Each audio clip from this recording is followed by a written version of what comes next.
બેહો બેહો. તાર લેસન કેમ બાકી છે? ઠીક રીલ ઉતારતો તો.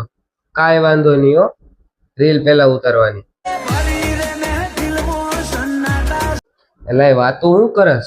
તો ઠીક તાર ઘરનું કારખાનું છે એમ કીધું તું. વાતું હું આપણે કાલે આવું જ નથી. તો ભાઈ હવે આપણે ભણવાનું છે ગુજરાતના કલાકાર વિશે. ને કલાકાર હે આપણે દેવેશભાઈ ખવડ. લાગશે વાર પણ આવશે મજા યાર. કાલે હોમવર્કમાં બધાને શાયરી લખીને આવવાની છે એ દેવેશભાઈ ખવડની. જો એની લખવામાં નહીં આવે તો કાલે આખો દી હાથ ઊંચા કરીને બહાર ઊભું રહેવું પડશે. માતાજીને સમજો હામો હામયું કરવાનો હાલું તો બસ. મારી સ્કૂલમાં ભણવા માટે તમારે 2 નિયમ ફોલો કરવા જોઈએ. નિયમ નંબર 1, કાયમ 5 વાગ્યા પછી જ મને રીલ મોકલવી. 5 વાગ્યા પહેલા હું કામે હોઉં. નિયમ નંબર 2, દીમાં સવારે કે સાંજે સ્નેપ મૂકી જ દેવાનો. સ્ટ્રીક તૂટવી ન જોઈએ, બાકી મજા નહીં આવે. એટલે મેં તને રીલ મોકલી તે જોઈ?